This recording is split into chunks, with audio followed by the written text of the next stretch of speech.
présenté au dernier festival de Cannes où son auteur avait reçu le prix du scénario en 2010 pour le bouleversant Poetry. Il est cette fois parti bredouille, adapté d'une nouvelle du grand romancier japonais Haruki Murakami, inspiré aussi de William Faulkner.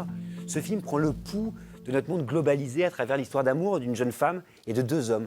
C'est à la fois une éducation sentimentale et une fable, en fait, sur l'art, Frédéric. Oui, et pour cause, puisque le personnage principal est un fils de paysan, c'est aussi un apprenti écrivain. Et au moment où il cherche l'inspiration, où il cherche à écrire son nouveau livre, il tombe sur une amie d'enfance dont il va tomber instantanément amoureux, une grande passion. Et alors, elle s'en va pendant quelques semaines, et quand elle revient, il y a un autre homme dans sa vie, un homme qui est tout le contraire de lui. Ça veut dire que c'est un homme riche, extrêmement nonchalant alors que lui prend tout au sérieux. Une espèce de Gatsby, comme il le dit lui-même, c'est quelqu'un qui veut s'amuser, se divertir. Et pour être toujours proche de cette Amy, il faudra toujours qu'il soit aussi avec cet autre homme, ce troisième. Alors une des beautés de ce film, c'est que chaque séquence, même chaque plan peut être compris en fait de plusieurs points de vue. Et on va en faire l'expérience avec vous, Lily. Vous allez nous montrer une séquence quand même. Oui. Vous avez parlé, en fait, l'un après l'autre de la même séquence. Et je voudrais juste dire avant qu'elle commence qu'en fait, pour moi, ce sont les prémices qu'on va voir. Ce sont les prémices d'une des plus belles séquences que j'ai vues cette année.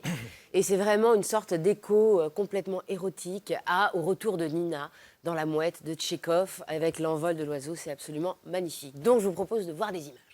Alors, qu'est-ce qui se passe? Une Porsche abominable, vulgaire, fend le paysage en deux. Qu'est-ce qu'il y a dans cette Porsche? Il y a l'homme qui se prenait pour Dieu, qui brûle des cerfs, qui vole la femme que l'on aime. C'est le mal qui arrive, voilà. Il se gare, et là, ce jeune homme, donc Jiang-Soo, c'est ce qu'il redoute, qu'on voit sa pauvreté, que ce personnage qui lui a volé sa femme pénètre dans ce qui devrait rester caché. Et là, vraiment, c'est la thématique forte du film, à savoir que la vérité des choses n'apparaît que dans leur disparition. Il commence à parler, et qu'est-ce qu'on entend? La rumeur de la propagande qui vient de l'autre côté. On le voit dans le fond. Qu'est-ce que c'est de l'autre côté? C'est la Corée du Nord. C'est le monde que l'on ne voit pas, le monde invisible. Et ils sont tout de suite happés, les personnages. C'est ça qui est déroutant dans le film, c'est que on s'attendrait à ce qu'ils discutent et non, tout de suite ils sont happés vers quoi? Vers le grand mystère du monde, vers la disparition qui va leur apporter une vérité. Quelle vérité? On ne sait pas. Et c'est ça qui est très beau dans ce triangle amoureux. C'est en fait quand on prête attention, il y a toujours quelque chose de presque dissonant et en fait on s'aperçoit qu'il y en a toujours deux qui sont synchronisés, l'autre pas, qui est absent, mutique, au point qu'on se demande au final qui est réel dans ce trio, qui n'existe pas. Et cette jeune femme dont il est amoureuse, est-ce que finalement elle ne serait pas une rêverie érotique sur un rayon de soleil qui passe dans sa chambre? Voilà, c'est magnifique. Voilà. Frédéric, comment vous voyez cette scène, vous? Moi, je le vois déjà d'un point de vue plus pragmatique, comme une grande réalité sociale. Qu'est-ce que la Corée? Qu'est-ce que la Corée au moment où Lee Chang-dong la filme? Et si on regarde ça, vous voyez évidemment ce paysage rural, a priori banal, et tout de suite, on va dire ce signe à la fois de luxe qui vient rentrer dans le paysage et qui rompt évidemment avec l'intérieur. Vous voyez le drapeau coréen juste derrière, qui montre bien que Lee Chang-dong veut filmer une histoire de génération, l'histoire d'un pays. Et puis, vous allez voir, à partir du moment où il va sortir, le personnage entend quelque chose au loin. Et comme le disait Lily, c'est la propagande nord-coréenne. Ça veut dire que le passé est toujours présent. Ça veut dire que l'histoire est toujours présente dans la réalité des choses. Et ce que montre, en fait, Lee Chang-dong pendant ce film, c'est le caractère polymorphe du réel. C'est un peu ce que tu disais, c'est-à-dire que, en fait, le réel n'est jamais exactement ce qu'on voit. Le plan que nous regardons n'est jamais exactement ce à quoi on croit. Il y a toujours les morts, il y a toujours l'histoire, il y a toujours une autre histoire qui infuse le monde. Et la mise en scène de Lee Chang-dong, que ce soit au niveau du son, au niveau du découpage, au niveau de l'image, au niveau de la direction d'acteur, au niveau du travail des couleurs, est toujours là pour nous rendre ce côté ambigu de la réalité et du monde qui nous entoure. Et il joue avec nos sens. Et moi, je veux bien vous croire, le problème, c'est Marie. Le lion, à ma droite. Elle lève les yeux au ciel. Non, mais c'est un très beau film. Après, c'est toujours très compliqué parce que quand on l'a pas vu à Cannes, et on en a eu les échos.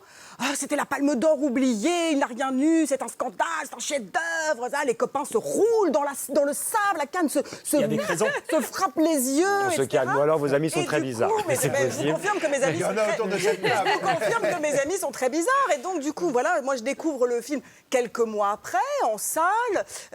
Et déjà, je passe 40-45 minutes à m'embêter copieusement et à me dire, mais quand est-ce que ça commence? Qu'est-ce qui se passe? Il ne se passe rien. Visiblement, pendant... Regarde, écoutez bien, je le dis. Je le dis. Et du coup... Pour lui Steven du sable.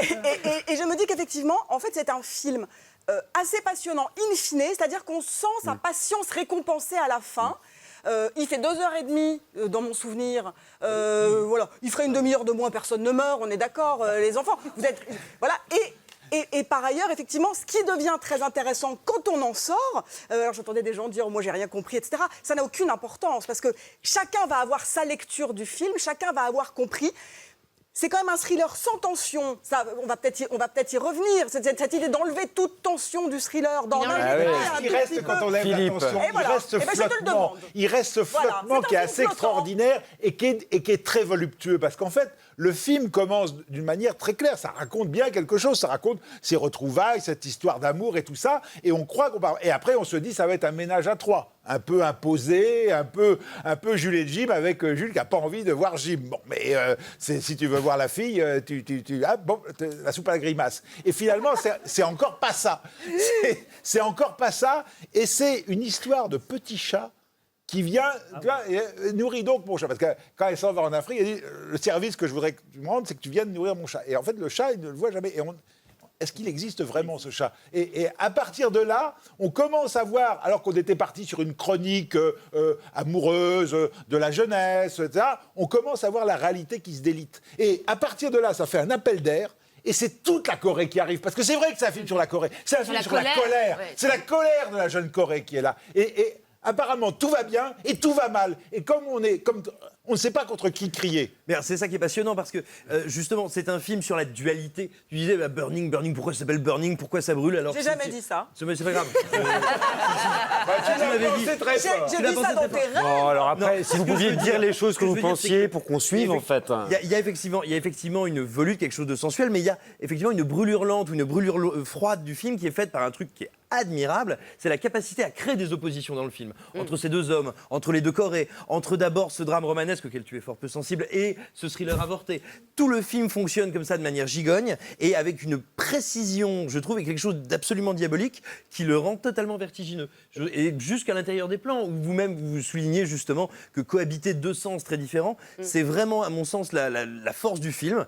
Cette façon d'incarner la dualité dans chaque image, moi, qui m'impressionne beaucoup. Burning du coréen Lee Chang-dong est en salle. Allez-y, à toute vapeur.